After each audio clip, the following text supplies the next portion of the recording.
अगर ईरान में औरतें खड़ी हो रही हैं और एक तरह का हक मांग रही हैं, तो उसके ऊपर हमारी यहाँ क्या सोच है, हमें उस पर बोलना होगा, हमें उस पर सोचना होगा। ये सब बातों का जोड़ है। अगर हम ह्यूमन राइट्स की बात करते हैं, अगर हम सिविल राइट्स की बात करते हैं, तो वो घर में भी होंगी, सड़क पर भी होंगी, पार्लियामेंट में भी होंगी, अदालत में भी होंगी, सब जगह होंगी। Masood Hussain, all the dignitaries present here, and of course first and foremost for an opportunity कि आज मैं दया सिंह जी और विक्रम त्रिपाठी जी से मिल सकी। डॉक्टर त्रिपाठी के तो फेसबुक पर मैं बिल्कुल फॉलो करती हूँ, जब लोग लगाते हैं, आप जब जाकर सचमुच में जो बातें लोग सेमिनार पे करते हैं, आप जाकर बात करते हैं और परसुएट करते हैं इंसान को मानने के लिए। और जैसे कि आपकी पूरी बात हम लोगों ने बहुत गौर से और बहुत हिम्मत आई थी जब आपने वो कदम उठाया गुड़गांव में गुरुद्वारे को लेकर, लगा कि हाँ धर्म को मानने वाले धर्म को समझ रहे हैं, तो उससे बिल्कुल उम्मीद पड़ती है।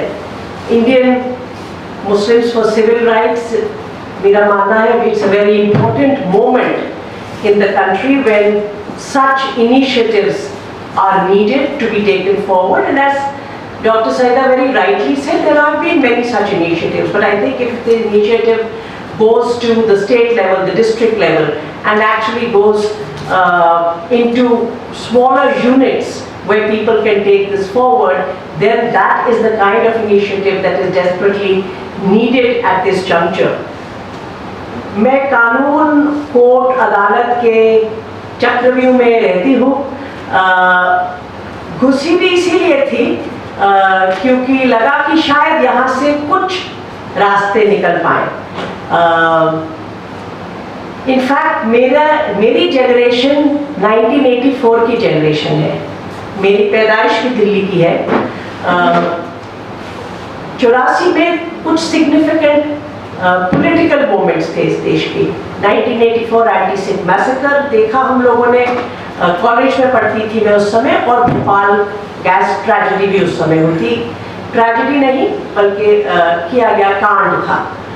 तो वो जो इंसिडेंट्स थे वो मेरी जनरेशन को उन्होंने शेप किया, हमारी सोच को, हमारी समझ को, और उससे कानून को चुना। लॉ में हम लोग अलग अलग टाइम जोन्स में रहते हैं। लास्ट वीक मैं 2013 के गैंग रेप का मामला, जो एक इकलौता मामला, सईदा जानती है, हर ऐसी केस में जब घुसते हैं, जब कहीं वो डगमगाता है, कोई मुश्किल होती है, तो सईदा जी के पास जाते हैं और राय मशवरा करते हैं कि कैसे उसको बढ़ाया जाए। एक इकलौता केस चल रहा है।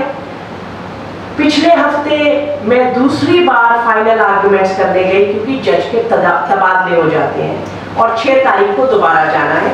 2022 अक्टूबर चल रहा है। सितंबर 2013 में ये इंसिडेंट्स हुए थे। हाशिमपुरा केस 1987 के हैं। I was not a lawyer at that time. I registered as a lawyer in 1989. I got involved with the case when Justice Sacha requested me to, when the case was transferred to Delhi, and said, now you need to, आप इसकी बागडोर संभालिए और कुछ कीजिए। हमें 2018 अक्टूबर में Delhi high court से एक कन्विक्शन मिली, और अब अपील चल रही है सुप्रीम कोर्ट में। Why am I telling you this? Because we live in different time zones. दुनिया कहीं जा रही है, मुकदमे कहीं जा रहे हैं, कोर्ट कहीं और बैठे हुए हैं, कुछ और चक्र वहाँ चल रहे हैं। स्टेट के पास बहुत से हथियार हैं जिनका जिक्र किया गया, उनमें से एक हथियार हमें हताश करना है। When I appeared, there was a very young judge this time in Muzaffarnagar court, and she was very surprised that what am I doing here? And she said, what is this case? Why is it still pending? And what happened to the other 6 cases? So I said they didn't survive the passage of time. So she got very puzzled. She said, what do you mean? I said, साम दाम दंड भेद सब कुछ चलता है अदालतों में, आप तो रोज देखते हैं। तो कहाँ से खड़ी रहे वो औरत, पूरी स्टेट की के खिलाफ नहीं हो पाता है। So she said, I understand what you're saying. I said, they have one weapon, and the weapon is to exhaust us, to tire us. As Saida knows very well, these cases are fought pro bono. आप किससे fees मांगेंगे वहाँ पर? तो state भी जानता है, थक जाएंगे, तंग आ जाएंगे, बोलेंगे छोड़ो और नहीं कर सकते। वो उनकी ताकत है, उनकी वही ताकत है। सिर्फ मैंने जज साहिबा को भी बोला, अब उम्र हो गई है तो वो बड़ी यंग सी है, तो हम बात कर लेते हैं उनसे। मैंने कहा ऐसा है, मैं स्टेट से ज़्यादा जिद्दी हूँ। स्टेट अगर सोचता है वो मुझे 10 साल घुमाएगा तो मेरे को कोई प्रॉब्लम नहीं है, मैं करूँगी। ये हताश हम नहीं होने वाले। वो हर वक्त कोर्ट की लड़ाइयों में ये लंबी लड़ाई क्यों बनती है? तो आज की तारीख में मुझे लगता है दया सिंह जी और त्रिपाठी जी बदलाव ला सकते हैं। वकील बदलाव नहीं लाएंगे, वकील फायर फाइटिंग कर रहे हैं। मुझे 2019 के आसपास हमारी कॉमन दोस्त अरुणा रॉय ने पूछा कि तुम्हें कैसा लगता है आजकल? तो मैंने उनको 2 बातें बोली। मैंने कहा ऐसे लगता है जैसे मैं किसी गवर्नमेंट हॉस्पिटल के इमरजेंसी वार्ड की डॉक्टर हूँ, क्योंकि मुझे लगता है आजकल लोग वकील का नंबर SOS पे रखते हैं, डॉक्टर का रखे ना रखे। और 2019 आज 2014 से लेकर आज तक मेरे ज्यादा दोस्त मेरे क्लाइंट बन चुके हैं। इसलिए नहीं क्योंकि मेरे दोस्त गलत हैं, मेरे दोस्त बहुत खूब हैं, मगर जो दौर चल रहा है उसमें स्टेट किसको टारगेट करेगा? तो फायर फाइटिंग का काम आज के दौर में वकील करेंगे, मगर अदालत के अंदर कानून में क्या बहस होगी वो बाहर की आवाजों से जरूर उस पर असर पड़ता है। ये कानून अपने आप में कोई ऐसे नहीं होता कि सिर्फ जो लिखा है उसका इंटरप्रिटेशन होता है, और हम कई बार देखते हैं अलग अलग अदालतें अलग इंटरप्रेट करती है, अलग जज साहब अलग इंटरप्रेट करते हैं। Rule of law, rule by law नहीं, वो सरकार करती है, हर सरकार करती है। रूल ऑफ लॉ आप और मैं और इस देश का पूरा आवाम बनाए रखना चाहता है।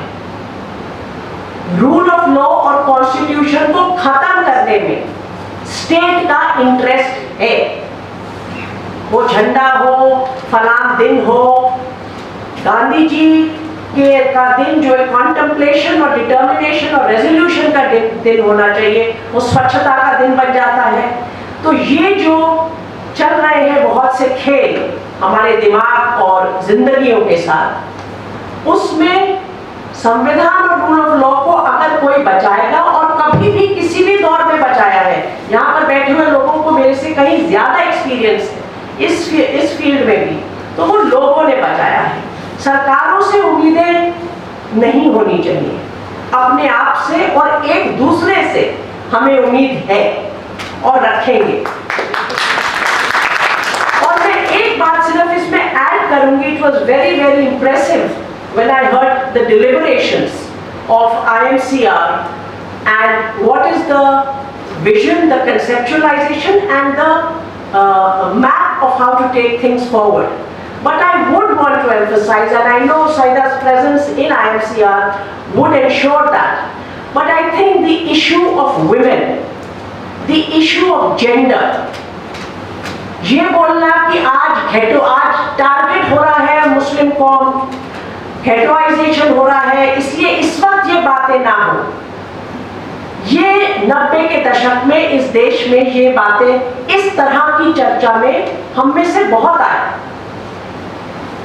मुझे लगता है अब उसका समय खत्म हो गया। औरतों को के हक उनको मिलना से ना तो कौम ना तो धर्म कमजोर पड़ने वाला है। अगर कुछ होगा तो उनके जो पेचीदे बहुत से उनके पास वो है खेल है, आप उनके कुछ खेल खत्म कर देंगे जरूर। अगर ईरान में औरतें खड़ी हो रही हैं और एक तरह का हक मांग रही हैं, तो उसके ऊपर हमारी यहाँ क्या सोच है? हमें उस पर बोलना होगा, हमें उस पर सोचना होगा। ये सब बातों का जोड़ है। अगर हम ह्यूमन राइट्स की बात करते हैं, अगर हम सिविल राइट्स की बात करते हैं, तो वो घर में भी होंगी, सड़क पर भी होंगी, पार्लियामेंट में भी होंगी, अदालत में भी होंगी, सब जगह होंगी। तो इसी उम्मीद के साथ कि हम बिल्कुल अदीब साहब हताश नहीं होने वाले हैं। और मैं बहुत शेर व शायरी तो बिल्कुल नहीं जानती, सईदा जी जानती, मैं सिर्फ सुनने में ठीक ठाक हूँ। मगर आज मैं आपकी बात सुनने के बाद मैंने कुछ फटाफट ढूंढा जो फैज साहब का ही है। जब भी मुश्किल होती है उन्हीं का कोई लिखा हुआ रेस्क्यू पे आता है। दिल ना उम्मीद तो नहीं, Salman. No, please. He's my senior colleague at the bar. Very appropriate couplet now. Thank you. मैंने ये खास अदीब साहब आपकी बात सुनने के बाद निकाला आपके लिए। दिल नाउमीद तो नहीं, नाकाम ही तो है, लंबी है गम की शाम मगर शाम ही तो है। मिल्लत टाइम्स को आपकी ज़रूरत है, हमारी आप माली मदद करें।